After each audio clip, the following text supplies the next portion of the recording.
8과에서 다룰 그 내용, 창세기 22장이죠. 이 아브라함이 이삭을 바치라는 하나님의 시험에 대해서 어떻게 반응했는지를 보여주는 그 장인데, 여기에 대해서 이제 순종의 텍스트로 이거를 볼 수가 있고, 또 이거를 구원론까지 연결을 할 수가 있는 것 같아요. 그래서 도입을 이렇게 했는데, 하나님을 믿는다는 것이 무슨 의미인가라는 게 단순 그냥 관계로만 보는 게 아니라 그걸 이제 구원까지 연결해서 생각할 수 있는 거죠. 그래서 도입해 보시면 이게 뭐 미국 출판사 책을 번역한 거라서, 그래서 미국 통계가 써 있어요. 천국에 대한 인식을 미국인들 대상으로 조사를 했는데 67%가 천국을 믿는다라고 대답을 했대요. 근데 이제 그 조건이, 어서 오세요. 근데 그 대다수의 사람들이 대답한 조건은, 천국에 가기 위한 조건은 착한 사람이 되어야 된다라고 대답을 했다라는 거죠. 그래서 이거 한번 물어봤으면 좋겠어요. 다음 주긴 하지만 다음 주 셀 모임 시간에 천국과 지옥을 믿냐, 그걸 먼저 이제 도입을 한번 물어보고, 그럼 천국을 뭐 믿는다고 했을 때 천국을 어떻게 하면 갈 수 있다라고 생각하느냐, 누가 천국에 간다고 생각하느냐, 이걸 한번 세론들한테 질문을 해볼 필요가 있는 것 같아요. 누가 가는지. 이제 그러니까 어떻게? 누가 내지는 어떻게? 만약에 천국이 존재한다면 어떤 사람들이 천국에 갈까? 이런 느낌? 어떤 사람들이 천국에 갈 수 있을까? 그래서 직접적으로 너 예수님 믿니? 하나님 믿니? 어서오세요. 정말 오랜만입니다. 되게 훈훈하네요. 여기 날이 더워졌어요. 네, 맞아요. 봄이 와버렸어요 벌써. 훅 들어왔어 봄이. 잠깐 또 한 번 싹 추워졌다가 근데 이제 더워지겠죠? 그래서 어디까지 얘기했냐면요, 다음 주에 할 거를 이제 미리 하는 거니까 세론들한테 한번 이렇게 물어보시라는 거야. 천국과 지옥이 있는 것 같냐, 그걸 먼저 물어보시고, 있는 것 같다라고 하면 어떤 사람들이 천국에 갈 수 있을까, 내지는 어떻게 하면 천국에 갈 수 있다고 생각하냐, 그걸 한번 물어보시면 여러 가지 대답이 나올 수 있죠. 보통 너 예수님 믿니? 하나님 믿니? 이렇게 얘기를 하면 믿어요, 이렇게 대답을 해요. 근데 어떻게 천국 갈 수 있다고 생각하니? 그러면 착하게 살아야 돼요, 이렇게 얘기할 수 있거든요, 사람들이. 많이 당해봤어. 그러니까 질문을 바꾸면 이 사람이 갖고 있는 구원에 대한 인식이 그냥 자기 느낌인지, 아니면 정말로 성경적인 믿음을 갖고 하나님을 알고 만나서 믿고 있는 건지를 이렇게 어느 정도 볼 수가 있는 거죠. 그래서 이렇게 색출해 내라 이런 느낌은 아니고, 그런 느낌을 받도록 하면 안 되고, 그냥 그래서 이 창세기 22장 다음 주에 할 이 아브라함을 시험하시는 하나님, 이게 아주 익숙한 본문이에요. 그 아들 이삭을 바쳐라 했던 그 장면. 그래서 근데 또 오해 소지가 있어요. 결국은 아브라함의 행동을 보여주지 않았냐. 그래서 또 이제 오해 소지가 됐는데, 그러면 아브라함이 착했으니까 구원받은 거 아니냐, 이런 논리로. 그러니까 사람들은 그 인식이 되게 세요. 뭔가 착해야 천국에 갈 수 있다라는 약간 링 달린 이런 이미지가 되게 강해, 일반적인 사람들한테는. 그래서 여기 이제 도입 질문에 그런 게 있죠. 109페이지 보시면 크리스찬이 되는 거, 그리스도인이 된다라는 건 착한 사람이 된다라는 것이냐? 라는 이런 질문을 해도 좋을 것 같아요. 물론 크리스찬은 착한 사람이 되어야겠죠. 그러나 착한 사람이 된다고 크리스찬이 되는 건 아닌데, 그래서 사람들이 이제 생각하는 게, 하나님이 인정하실 만한 어떤 자격을 스스로 갖추어야 하는가, 이게 이제 문제죠. 내가 이제 준비가 안 돼서 교회는 좀 내가 좀 삶이 깔끔해지면 나가겠습니다. 이런 사람들 의외로 많아요. 근데 그 생각의 기저에는 뭐가 있냐? 내가 어떤 조건을 스스로 갖춰서 하나님 보기에 민망하지 않은 상태가 돼야 나를 만나 주시든지 말든지 그리고 어떻게 한번 천국에 비벼볼 수 있지 않을까? 이런 내가 지금 비빌 수 없다라는 거지. 그런 근데 전혀 컨셉이 다르죠. 성경이 얘기하는 건 네가 아무리 비벼봐야 안 돼. 이게 성경이 말하는 건데.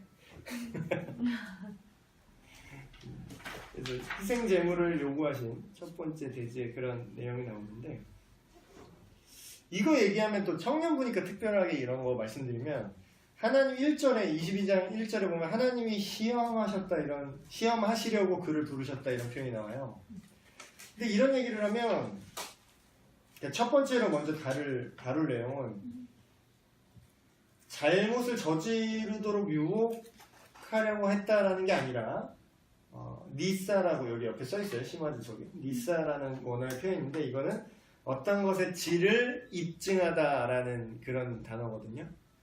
그럼 결국 입증하고 싶으셨던 거죠. 근데 여기까지 얘기하면 조금 더 진지하고 깊이 있게 들이대는 친구는 이 질문을 또 해요. 그럼 하나님이 모르는 거예요? 그럼 뭘 알잖아요. 하나님 뭐 전지전능하시다며요. 알면서 왜 시험을 해야 되는 거예요? 왜 입증을 하셔야 되는 거예요? 여기까지 이제 질문을 할 수가 있어요. 안 물어봤어요? 안 궁금해요? 그래도 얘기해 주면 재밌는 내용이긴 한데 왜 그러셨느냐? 하나님은 아시죠? 아브라함이 어떤 결정할지 아셨을 거예요. 근데 아브라함은 몰랐어요. 자기가 어떤 결정을 할지. 그러니까 우리 살다 보면 이런 거 있잖아요. 뭐 나는 해낼 수 있어 막 해서 뭐 해내는 사람도 있겠죠 물론. 근데 어떤 되게 중대한 인생의 어떤 난관을 이렇게 헤쳐나간 사람들을 이제 얘기를 해보고 자기가 이렇게 뒤를 돌아보면 내가 할 수 있다라고 뭐 자신을 북돋아서 그래 할 수 있어 이런 거지 진짜로 할지 안 할지는 해봐야 하는 거잖아요. 근데 그거를 해냈을 때 그게 입증이 나한테 되는 기능도 있는 거거든요. 그래서 아브라함의 믿음을 이렇게 그것의 믿음이 정말 하나님께 통과할 만한 믿음인지 아닌지 하나님께서 그걸 입증해 보고자 아브라함을 이렇게 시험하신다고 하는데 사실 그거는 하나님이 알고 싶어서 하는 게 아니라 아브라함 스스로에게 내가 이런 하나님과의 관계를 내가 이런 선택을 할 수 있구나 라고 어떻게 보면 가르쳐주고 싶은 거죠. 그래서 그런 질문을 혹여라도 하는 분이 있다면 하나님 뭐 몰라서 그럼 시험해야 되는 하나님이 아니라는 거. 근데 생각해보면 맞아요. 내가 목사가 될 거라고 난 생각을 못 했거든. 근데 어떻게 보면 뭐 여러 가지 과정 속에서 이게 입증이 된 거지. 나에게조차 스스로에게조차. 그래서 이런 시험의 의도시다. 그리고 뭐 또 이런 질문을 할 수 있어요. 하나님이 왜 이렇게 잔인한 테스트, 아무리 이제 테스트지만 너무 잔인한 요구 아니냐? 왜 어떻게 산채로 아들을 바치라는 걸 하면은 누구라도 정상적인 사람은 이걸 안 하는 게 정상 아니냐? 뭐 이렇게 얘기할 수 있어요. 근데 이제 그것이 알고 싶다 이런 데 나오잖아요. 막 그 예수님의 이 사이비 이단에서 뭐 진짜로 막 믿음으로 나는 기도해서 병 낫지 뭐 병원 안 보낸다 약 안 먹인다 해서 진짜 자식 죽인 사람 있잖아요. 진짜로 자기가 십자가에 막 매달려서 자살하고 뭐 이상한 사람 있어요. 근데 그런 것처럼 마치 이렇게 조금 이제 생각 많이 하시고 좀 진지한 사람들은 이 본문 같다 그런 질문을 할 수 있거든요. 그럼 오늘날에 하나님이 이런 걸 요구하시면 그게 하나님이 그럼 순종하는 것과 하나님께 순종하는 것과 정신병과 어떤 차이가 있냐? 나만 궁금했나 이런 거? 이런 사람 있어요 분명히. 그리고 이런 건 안 물어봐도 얘기해주면 좋아요. 신기하잖아. 그럼 이런 거에 대해서 어떻게 대답을 해야 되냐? 근데 이제 우리가 그 성경을 있는 그대로 적용하면 위험한 부분들이 있어요. 예를 들면은 지금 아브라함한테 하나님이 스스로의 믿음을 아무리 좋게 얘기를 해도 스스로의 믿음을 자기도 알아야 되니까 이렇게 테스트를 하셨다라고 어떤 극단적인 선택을 하라고 이제 요구하셨다라는 거예요. 근데 이걸 오늘날에 그대로 적용해서 심화 좀 병 걸렸는데 우리 아들 병 걸렸는데 뭐 믿음으로 그냥 어딜 병원에 보내 그러면서 기도만 계속하고 안수 기도만 계속하는 거야. 막 머리 흔들면서. 근데 그럼 아동학대로 이렇게 잡혀가야 되는 거죠. 그게 무슨 차이예요 도대체? 이렇게 질문할 수 있더라고요. 근데 그거는 우리가 그 당시의 사회 문화 맥락을 그냥 단절하고 그냥 오늘날에 그냥 보니까 오해가 생기는 거예요. 근데 여기 심화주석 보시면 아까 거기 리사 써있는데 그대로 보시면 그 밑에 이게 이 당시에는 사실 일반적인 거였어요. 되게 놀랍죠? 그 당시에 가나안 지역이 살았잖아요. 하란이라는 지역이 그 이방 문화 안에서 우상숭배 문화, 우상숭배라는 개념도 없지. 그 사람들에겐 그게 일상인 거예요. 예를 들면은 지금 태국 사는 사람한테 태어나 보니까 다 막 머리 몇 개 달린 얘네 뭐 거기에다 막 절을 하고 기도하고 이러고 있어. 힌두야. 태어났는데 힌두야. 그럼 다들 뭐 이게 시바 뭐 그 신 뭐 파이어 머리 컬해가지고 뭐 욕 아닙니다. 신 이름이에요 거기. 그래서 이런 신발신 그 처음부터 그런 건데 그게 그 사람 문화잖아요. 아주 익숙한 거죠. 근데 그게 우상숭배라고 생각 안 한다고 그 사람들은. 근데 가나안 지역에 이 당시에 아브라함과 이삭이 살았던 그 환경 문화. 그래서 또 그런 것도 볼 수 있어요. 왜 미스테리가 있잖아. 왜 이삭이 이 당시에 어린 갓난아기가 아니에요. 아버지 아브라함이랑 의사소통이 가능할 정도로 아마 추정하건대 한 중학생 정도 내지는 많게는 한 고등학생 정도까지 봐요. 학자들에 따라서. 뭐 얘기를 하잖아요. 아버지요 번제할 양은 어디 있습니까? 이렇게 물어볼 정도면 번제의 개념도 알고 있어. 그럼 애가 아니라는 거예요. 근데 애가 아닌데 나를 갑자기 묶어. 이제 중학생 생각해보세요. 중고등학생인데 갑자기 하나님께서 준비하실 것이다 이거 막상 갔는데 불 딱 피하고 펼쳤는데 자 그래서 나를 묶기 시작해. 그럼 여기서 정상 우리 마인드로 하면 어때요? 아빠 미쳤어요? 이게 정상적이잖아. 근데 성경에 보면 이삭이 가만히 있어요. 되게 이상하지 않아요? 근데 이제 이 당시의 사회 문화 보면 이런 풍습이 있었다라는 거예요. 그래서 그 가나안 신들에게 그 자녀를 바치는 그런 불 가운데로 이렇게 걷게 하는 정도였는지 아니면 진짜로 죽여서 불에 태웠는지 그건 모르겠어요. 근데 그게 되게 일반적인 문화였다라는 거예요. 그 당시에. 예를 들면 지금 되게 비판받는 문화 중에 그 아프리카 지역에 그 여성 할례 있죠. 여성 할례 막 그래가지고 거기를 막 꼬매는 거야. 뭐 순결해야 된다 뭐 어쩌고 그래서 그거를 막 꼬매는 그 이상한 풍습. 그 내지는 뭐 여기다가 이 넣어갖고 여기다 나무 넣어갖고 이게 아랫입술 이렇게 만드는 거 있죠. 근데 그걸 우리 하려고 해봐. 지금 우리 고등학생 중학생한테 자 목에 링 끼자. 목에 링 껴서 이렇게 늘리자 지금. 여기 이게 째고 여기다 지금 나무 집어넣을 거야? 그러면 미쳤어요 그러죠. 근데 그 지역 애들 어떻게 해요? 그렇게 하면 가만히 다 하죠. 여성 할례 하니까 그게 너무 고통스럽고 말도 안 되는 건데 그 문화는 그게 자연스러운 그냥 해 그냥 걔네는 이제 그런 거예요 사실. 그래서 하나님이 그 사회와 문화 속에서 테스트를 하기 때문에 아브라함과 이삭이 살던 사회와 문화는 그런 가나안 지역의 신에게 자녀를 바치는 풍습이 일반적이었다는 거죠. 그래서 너도 나한테 이렇게 할 수 있는지 내가 보겠다라는 거예요. 그게 일반적인데 하나님이 나한테는 약속을 하셨는데 하나님이 나한테는 네 그 아들을 통해서 자손이 하늘의 별과 같이 많게 하신다고. 물론 그건 이유구나. 어쨌든 너의 자손을 통해서 복을 받게 하실 거다. 너를 창대하게 할 거다라고 얘기를 했는데 갑자기 바치라 그러는 거야. 하나님이 설마 그럴까 했는데 하나님이 요구하시는데 다른 애들은 자연스럽게 바치거든. 근데 나는 100살에 난 그 아들인데 설마 그러시겠어 했는데 여전히 여느 다른 신들과 똑같이 나에게 요구를 하시는구나 라는 이 맥락을 봐야 되는 거예요. 근데 할 수 있겠어 없겠어? 근데 하는 거죠. 그렇기 때문에 이삭이 가만히 있었던 것도 어떻게 보면 설명이 돼요. 어떤 사람은 그냥 이걸 오늘날에 그냥 떼어놓고 생각하면 이삭이 믿음이 좋았습니다. 그냥 이렇게밖에 얘기를 못하는 거지. 근데 뭐 이삭이 믿음이 좋은 건 맞는데 그 정도로? 중학생이? 뭔가 설명이 부족해. 근데 이제 이 사회, 가나안 지역의 이제 사회 문화 속에서 이걸 보면 그게 신들에게 바친, 신한테 예의를 차린 일반적인 방식이었다는 거죠. 근데 너무나 감사하게도 하나님은 인간의 그런 인신제사를 받지 않으신 하나님. 그리고 그 뒤에 율법 보면은 인신제사를 하나님 되게 경멸하십니다. 그거 하지 말라 그래요. 근데 이때는 하나님을 아브라함이 잘 모르죠.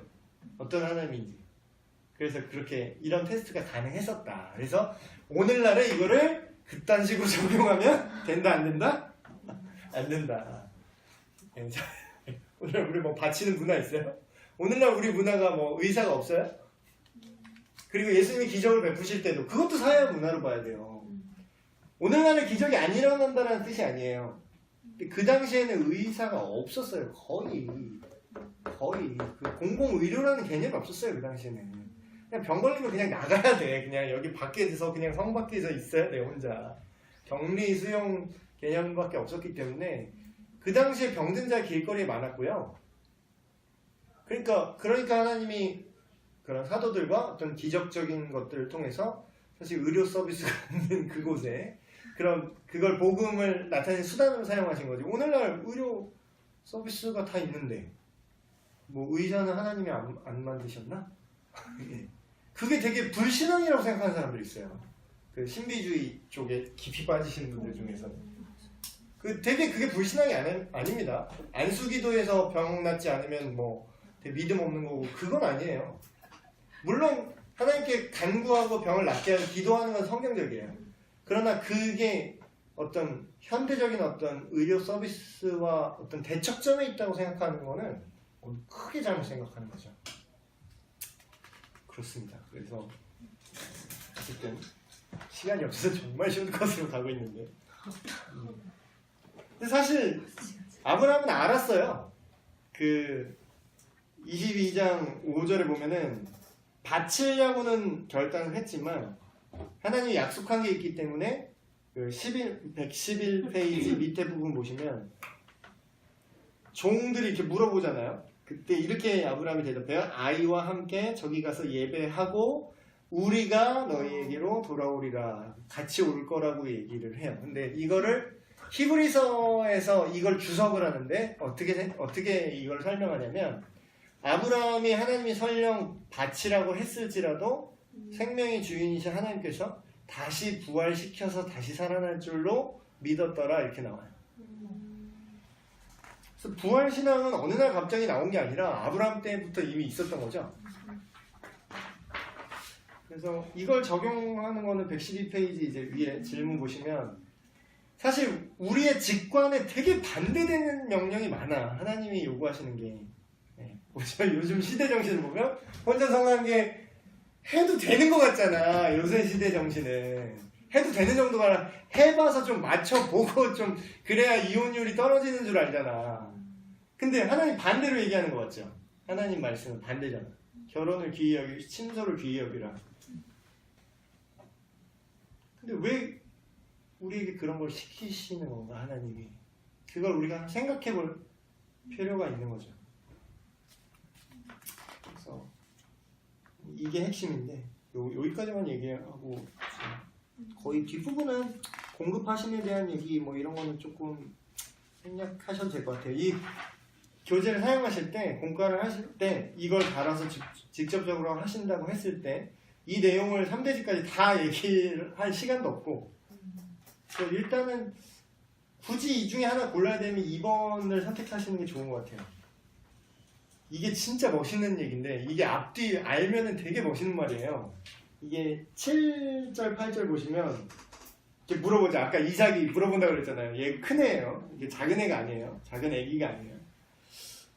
아버지 불과 나무는 여기 갖고 가시는데 번제할 어린 양은 어디 있습니까? 라고 물어보죠.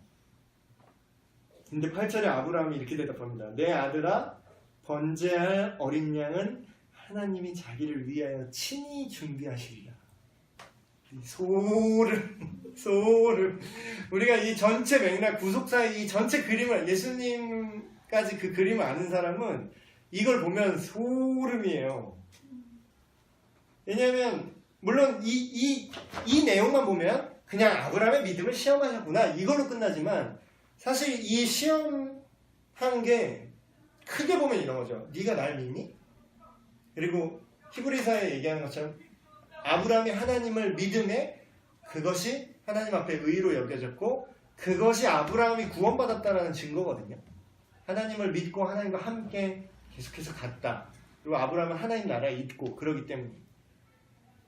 근데 그 믿음의 답변으로 하나님이 대속할 너희 모든 죄를 대신 속량할 그 어린 양을 내가 직접 준비했어. 그게 예수 그리스도라는 거죠.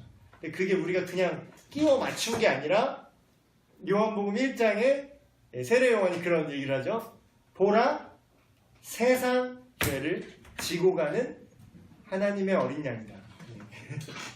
세상 죄를 지고 가는 하나님의 어린 양이다. 그 누가 준비했어요? 하나님이 직접 준비하신 거죠. 예수님을 보내셔서.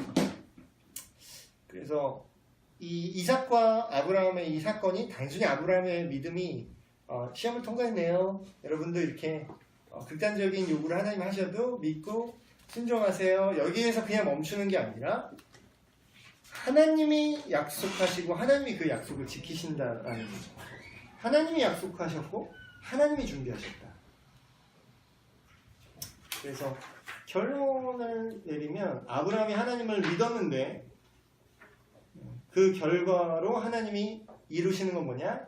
모든 죄를 대속할 어린 양을 하나님이 친히 준비하셨다. 그래서 이게 구약에 예수님이 없는 게 아니에요.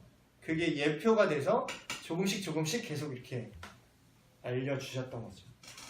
그래서 이 내용을 어느 하나라도 좀 깊게 다루시면 좋을 것 같습니다. 혹시 질문이나. 그래서 너무 이게 내용이 너무 좋아서 어느 대지를 선택해도 할 말이 많아요. 네. 네. 그래서 네. 그래서 셀 모임은 근데 사실 좀 상당히 유연성 있게 하시는 게 좋을 것 같아요. 그래서 뭐 개인, 그러니까 약간 사실 멤버십이라고 해야 되나? 셀 모임의 이 내용을 전달하는 것도, 이게 말씀의 내용을 전달하는 것도 중요하지만 셀 모임의 사실 원래 그 뭐랄까 무게는 이 사람들이 세상에서 이런 가치관대로 잘 살고 있나 아니면 못 살고 있으면 어떻게 하면 좋겠는가 이렇게 좀 털어놓고 얘기할 수 있는 그런 장소, 그런 공동체를 만드는 게 중요하니까.